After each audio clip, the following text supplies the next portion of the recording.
and the omnibus. So I was forced into the Archers when I was a child. And look, it's come back to bite me later on. I'm awash with this stuff. The Archers is the world's longest-running radio show, with more than 15,000 episodes broadcast. Despite being a rural flavour show, The Archers is recorded in the heart of... Welcome to the Deep Dive. This is where we get into the source material you send us. Sometimes it's deep research, other times, like today, it's this incredibly dramatic audio excerpt from a community. We pull out the absolute core of it. Exactly. Yeah. And today, it feels like we've walked straight into a tangled mess. Social rejection, serious pub politics, and the really high emotional cost of one person's struggle to get back on their feet. That's right. The source material is basically a series of really intense conversations, almost like scenes from a play. They give us this kind of private look into how a community is grappling with who belongs and who doesn't. So our mission today is pretty clear, I think.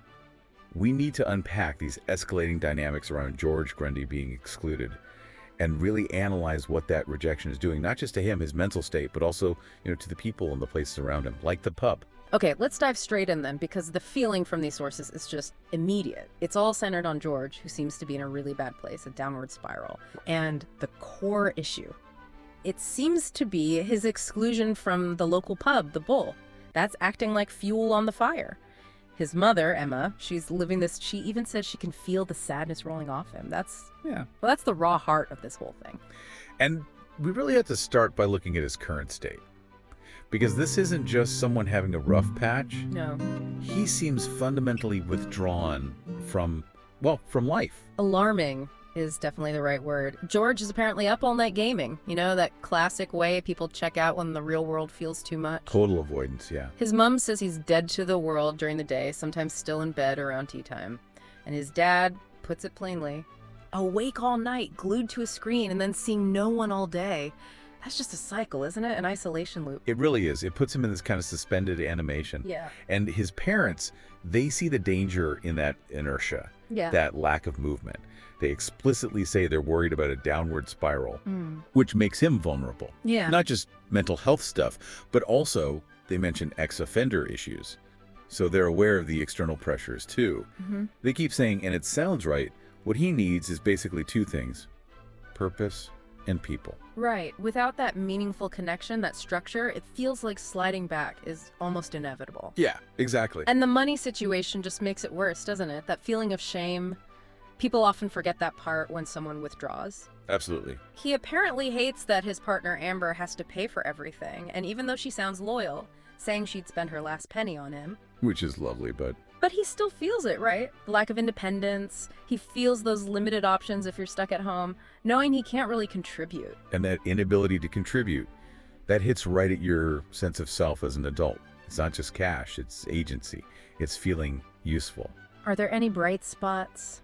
Anything positive in the sources? Well, there are tiny glimmers, and they're really important, I think. It says he does perk up when she's with him, when Amber's around. And they were apparently having a good laugh together not long ago. It's small, but it reinforces what the parents think. Connection helps.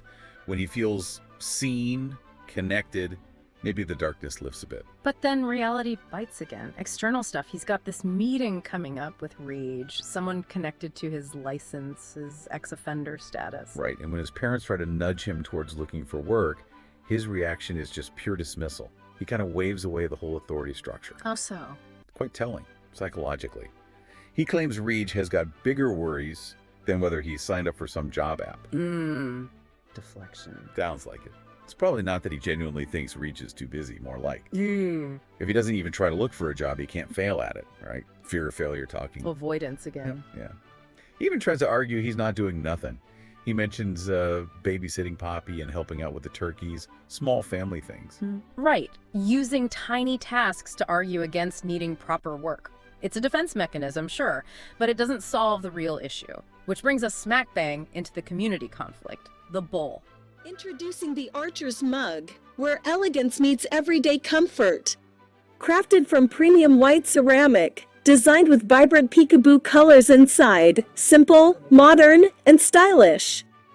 Start your day the Archer's way, with warmth, familiarity, and the comfort of voices you've come to love. As the stories unfold on the Archers, let this mug become part of your daily ritual, a small reminder of life in Ambridge. Practical for every home, dishwasher and microwave safe. Available in 2 sizes, 11 ounces and 15 ounces, designed to fit your lifestyle. Enjoy your favorite drink in a mug that connects you to Britain's most beloved countryside story, The Archers. For more information, and to order your very own The Archers mug, follow the link below and make it part of your daily routine. The pub. And Lillian barring him. This is the crucible, isn't it? Mm-hmm. Where the community's values get tested. For Emma, his mom, getting George a job at the Bull would be, like, vital. Why there specifically? It's local, visible, Yeah. structured. She thinks he can keep his head down, work hard, prove himself, and slowly, become part of the community again. Now- His way back in, his path to legitimacy. But Lillian stuck a row in, that's the phrase used. And now he's barred from the one place that symbolizes belonging for him. And he throws it back in his parents' faces. Yeah. That bitter line. I forgot. I can't because I'm barred. He's using that rejection as a weapon. So the confrontation between Emma and Lillian, it sounds intense. Oh, it's incredibly raw. Emma goes beyond just logic. She makes this direct emotional mother-to-mother plea. She talks about her worry, about George withdrawing into himself. She's basically throwing all her maternal desperation at Lillian, trying to appeal to her humanity. And Lillian's response?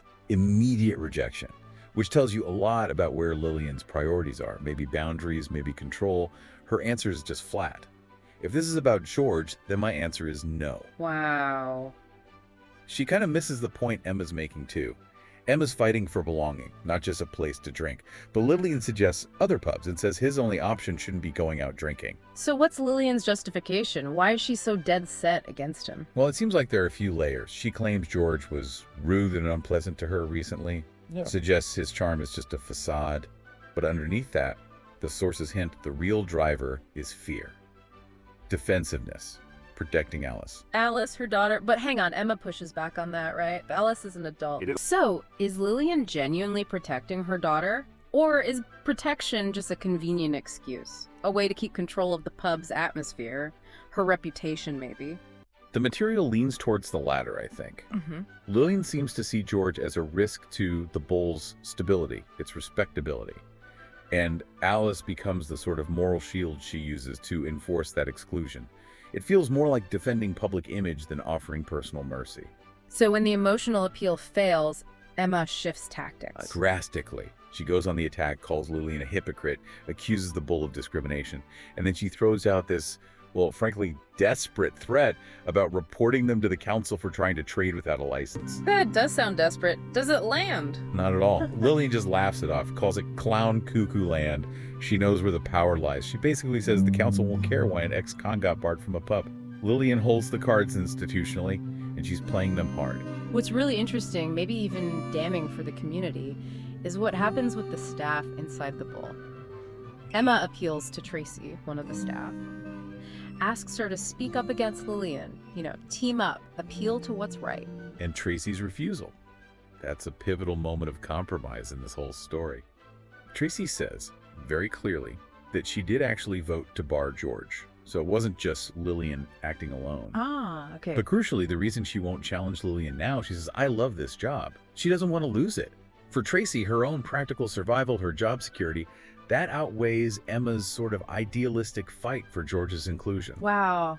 That's the clash right there, isn't it? Idealism versus the cold, hard reality of needing a job. Tracy's basically choosing her paycheck over principle. Seems like it. And that choice effectively guarantees George stays isolated. She might know what's right, maybe, but the job matters more. Exactly. Her choice really highlights the community failure, this idea of the Bull as this warm, welcoming place. It just kind of evaporates when someone faces losing something personal. It's such a tense, dramatic situation, and then the source material just shifts, almost abruptly, to a scene where the Bull is actually winning something. Yeah, it's a really necessary pivot, actually. Right. Because the contrast couldn't be starker. Suddenly, Lillian and Tracy are at some local awards due, all dressed up, waiting for canapes. Right. Because the Bull has won this big prize. They're celebrating being the heart of the community, the best place around. And that just throws the contradiction wide open, doesn't it? For you listening, Tracy gives this really lovely speech, apparently, defining what the Bull should be. Yeah, she calls it the place we go to celebrate, to remember, to unwind, to feel a part of something bigger than ourselves. Oh, wow. The ultimate statement of community, of belonging, of inclusion. Delivered at the exact time they are actively, institutionally shutting out the one person who desperately needs to feel part of something bigger. The irony is just Uh, thick. It really is. And what jumps out here is this focus on image, on external validation. We also get a little glimpse into the village politics that maybe drive this need for image. Lillian's described as frazzled.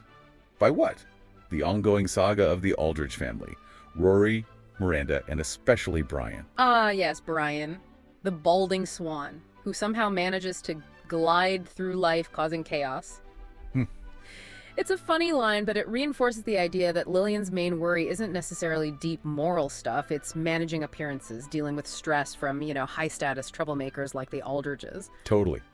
And this need for external validation, it pops up again in the networking chat.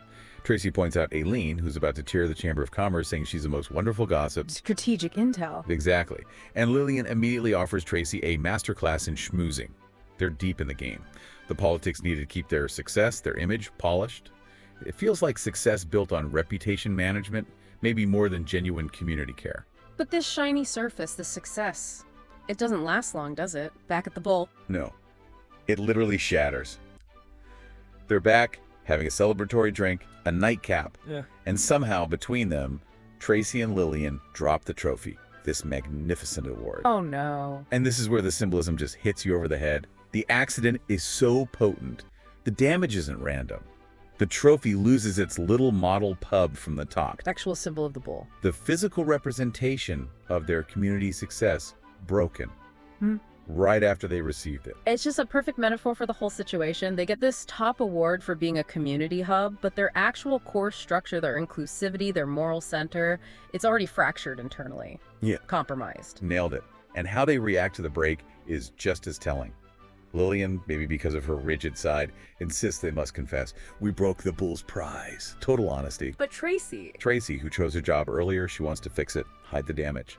Or if they can't, she suggests they just embrace its new shape. embrace its new shape. Yeah. Basically, argue for accepting a flawed structure in public, which is kind of exactly what the community is doing by barring George, but still calling itself welcoming. Accepting the compromise. Yeah. Wow.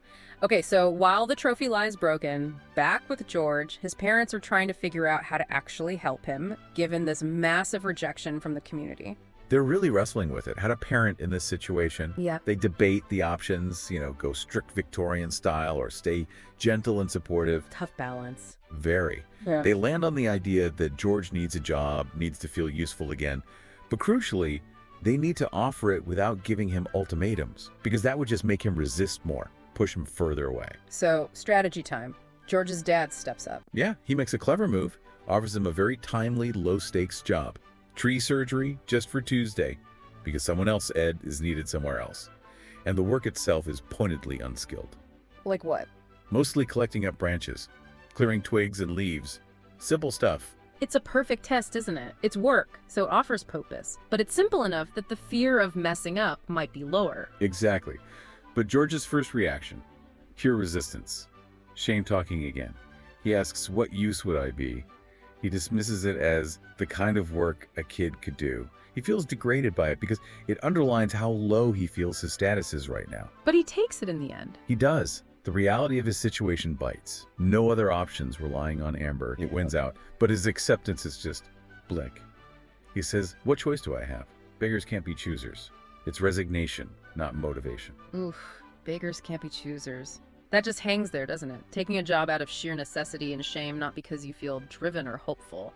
It provides immediate relief, maybe, but it raises big questions about real long-term recovery. He's doing it because he feels trapped, not purposeful. So if we pull all these threads together, this deep dive, it's shown us a community whose public face, the bull-winning awards, Tracy's lovely speech about belonging, is completely at odds with its internal reality. Yeah, absolutely. George's isolation, Tracy's fear forcing her compromise, Lillian's rigid defensiveness.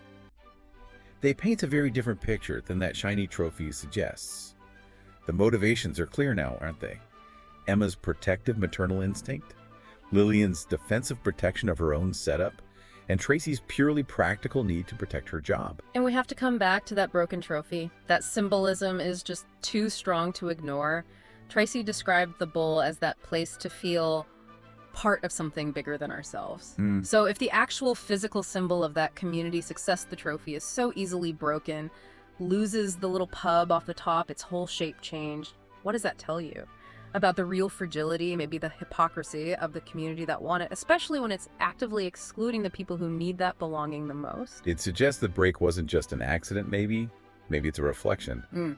Proof that their success was already built on a foundation that was cracked. Something for you to definitely think about as you navigate the complexities of your own communities today. So what are you doing now? Just getting ready for the next episode. Just moving mics around. So what do you do? I do the spot effects on the arches. Any Are you what we movements call Foley then? and- kind of. Yep. That's, Okay. And these are all part of the paraphernalia of production. yep. That's the ball bar. That's. This one. Yep. That's. Haley so wanted to be in their own place when their baby came. It's due in 2 months. Not much chance of that now. No. I mean, it would have been a stretch for them financially, mind, but I just wish there was something practical I could do to help them, Caroline. I think The Archers has had this immense popularity over the years, basically because it has always very accurately reflected the reality of life and living in a rural community at whatever